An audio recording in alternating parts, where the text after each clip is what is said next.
Okay, another thing I like doing is called stance training for like Taiqi or any of the martial arts. And one of the beginning ones is called the horse stance. And the horse stance, you're going to, depending on the form, it can be either narrow, where you're coming down like this, or you can widen it. For a lot of the training, if you want to build the legs, if you widen it, you get more work into the external part of the leg and the internal, as well as your quadriceps, which are in the top of the muscles. And as you sink farther down, it's going to make more work for you. Another nice thing about strengthening in an isometric form, it allows you to watch how your feet are. I use lines on the floor. In this case, I've got the pads, they've got the lines that's about shoulder width apart from me, or you can measure it off by putting your foot in, step out, out, and then step down.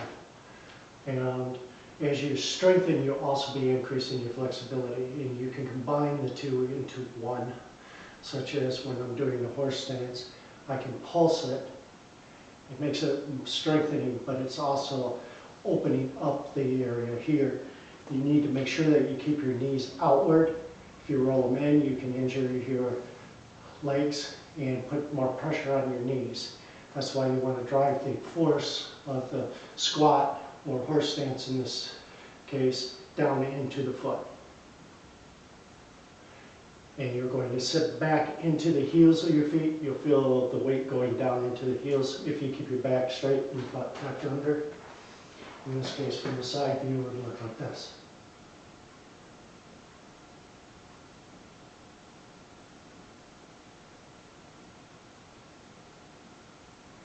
And you don't need to hold any more than 10 to 15 seconds when you're starting out.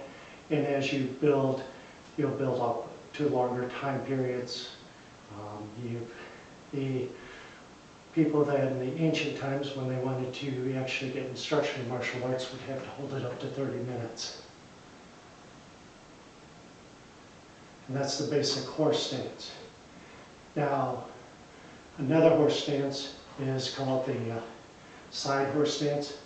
You're going to turn the one foot sideways, and then you're going to sit down into this leg more of the weight, and then you pulse it.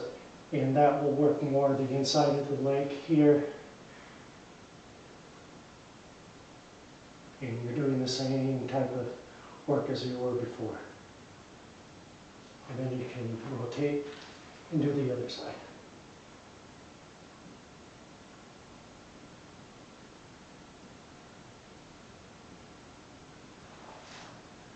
And that's the basic horse stance type work. The next one is called an archer stance, and you'll understand once you see it. Archers would pull back the bow like this. So what you're going to do is you're going to sit, put most of the weight into the front leg, the back leg will be in a straight line, approximately shoulder width apart. And you turn the back foot out about 45 degrees, and you can sink down into that, and you'll feel the stretch along the hip flexor area as well as the internal part of the leg, and you'll feel the pressure in the front leg. And if you pulse it, it definitely has neat effects. And for a side view of that, and again, I'm using the lines to help me so I get my same width every time. You could use pieces of tape on the floor. Just measure the width of your shoulders and then put the tape in lines, and you can make it 4 square.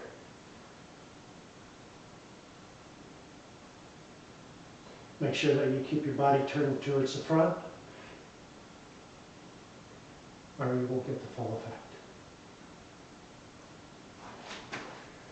And that's the basic stance.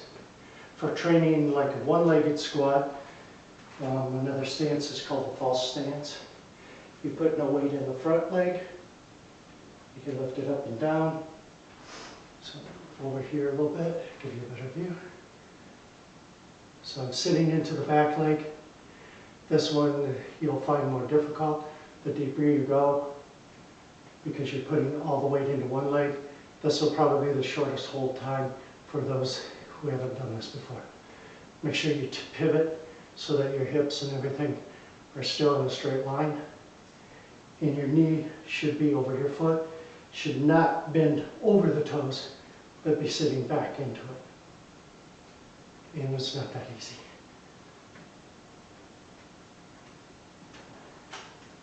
And then you switch. You can use the line. So one foot is on straight line, the heel is on the other.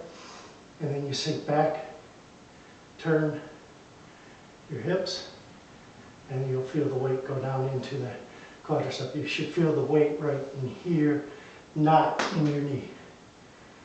If you feel it in the knee, sit back a little bit farther. You will have the weight go down into the heel of the foot, and then you can lift the front foot. You do not have to go very deep to make it work, or as you advance, you can go deeper. And from the side, it'll look something like this.